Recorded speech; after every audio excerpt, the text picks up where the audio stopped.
probably not full, but it says that it holds 3 or 4 gallons, and the thing is completely empty. We took everything off of it, so it's probably gonna take the full 3 or 4 gallons. And I know I put 3 gallons in it just now, so no, probably closer to 4 gallons. It's not showing on this gauge over here. Actually, it's kind of milky looking. I can't see it good, so I'm gonna stop right there. It's got enough hydraulic fluid in it for us to safely crank it, and then we'll tweak it after we get it running. So hopefully she'll run, we'll see.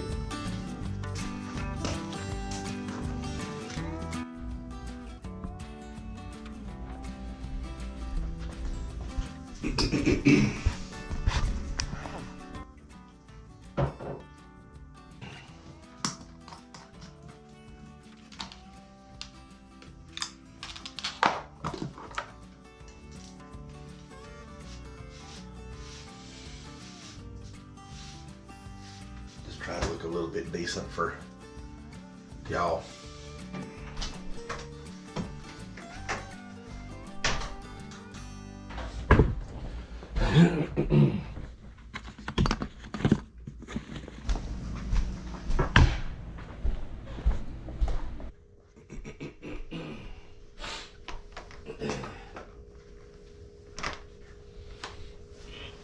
Oh, I got one sock on. I gotta get the other one on.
Sun's bright.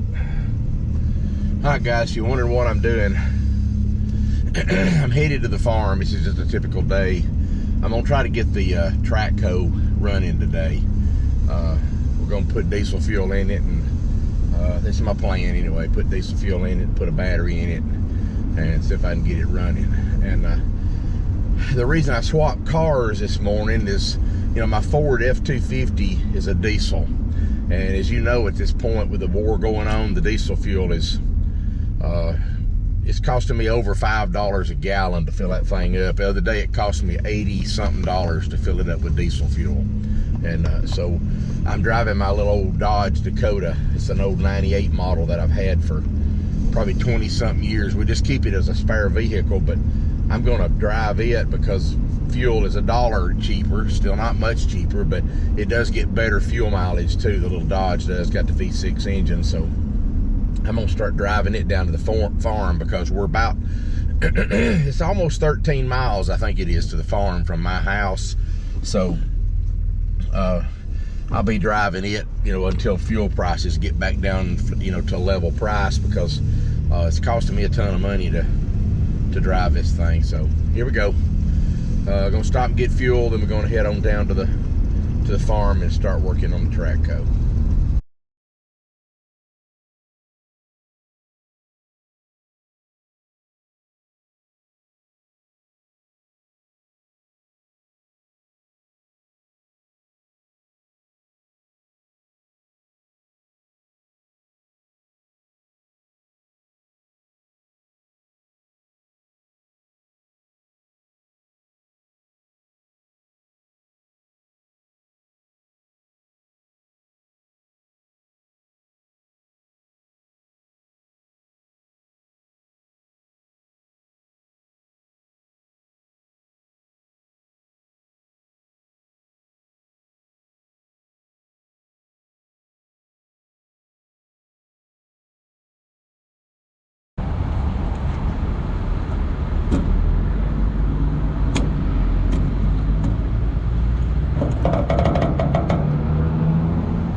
driver's seat.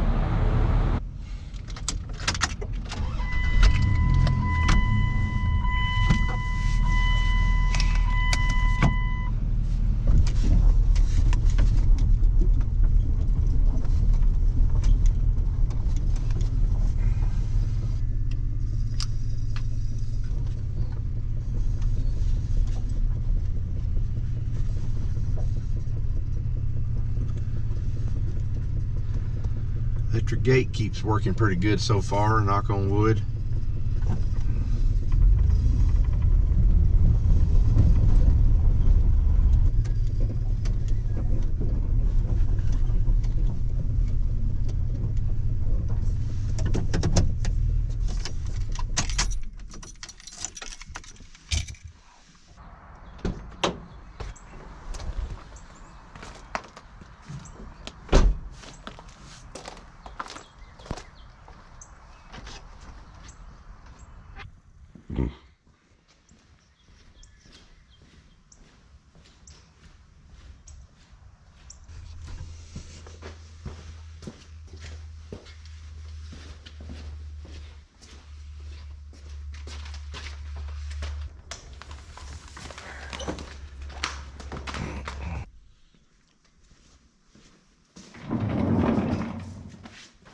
Okay.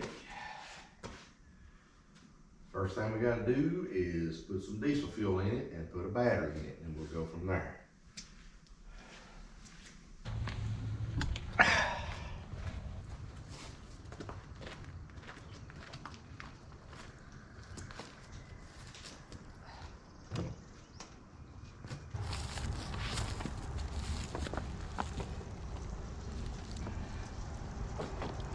Can't find a diesel can anywhere. This one has, it's a gasoline can, but it's completely empty. It's dry, so I'm just gonna put diesel fuel in it.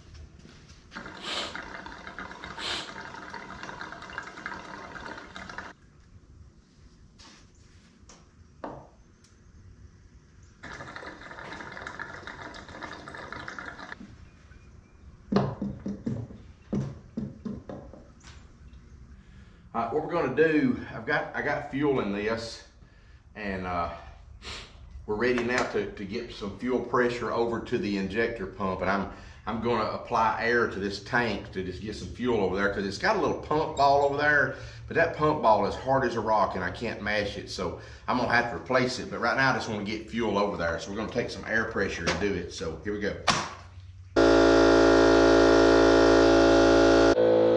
All right, what I need y'all to do is look right here, this hose that I got loose right here, and tell me if fuel comes out of it. We need to make sure fuel comes out of that, and I can't see it from over there. We're doing the air, so y'all keep a watch on it and let me know. So here we go. See what happens.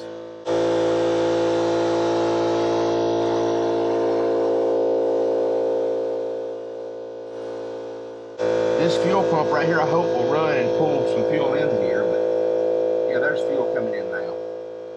All right, we got fuel coming out of that line now right there. So that way we don't have air. I'm gonna put that hose back on there and then put the clamp on here so it won't come loose. We're gonna have to spin it over though to see, so let's get a battery in this thing and see what happens from there. Well, I found a battery. I don't know if it's gonna go in this hole or not. It's kind of big. I don't think it's gonna go in there. It's too big. Let's see what we gotta do here to get a battery in here. It's gonna have to be a pretty small battery. Let me see if I got something that we can use. This is a little too big.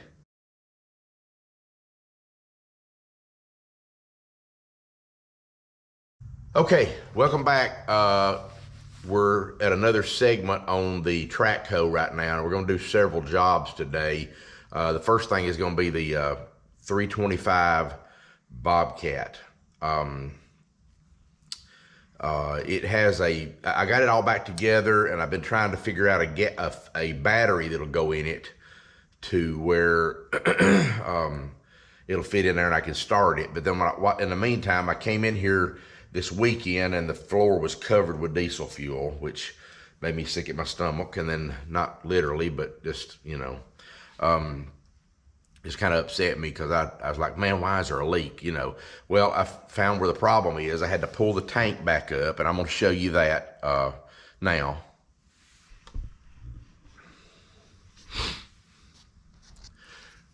And then we'll go from there. So we'll see what happens.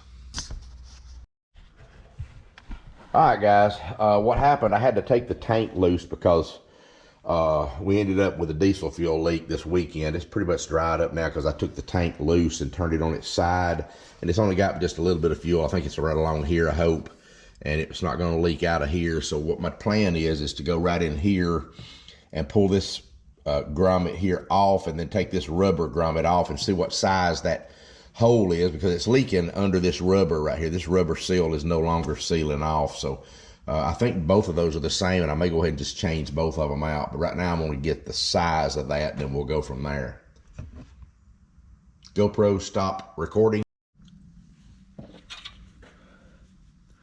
Okay, guys, this is you'd probably see where that grommet's leaking right there. I'm going to try to, I got to pull the metal part away first, like this, and leave the grommet, because it won't come out if you don't do that. You got to get it to squeeze past that. I'm going to have to get my screwdriver. Let's see if we can do that. I'm going to pliers.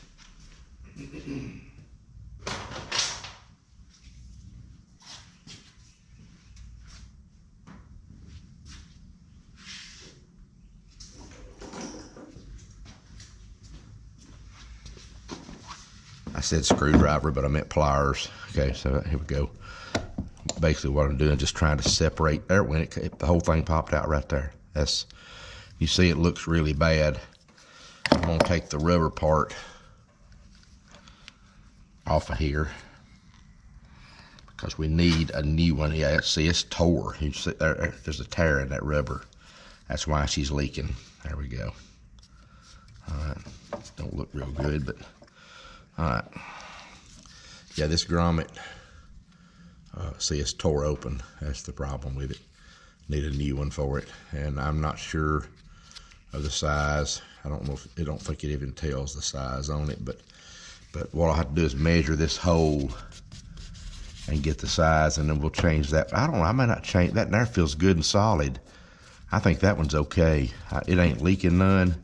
It looks good, but this one is leaking. We're gonna have to replace it.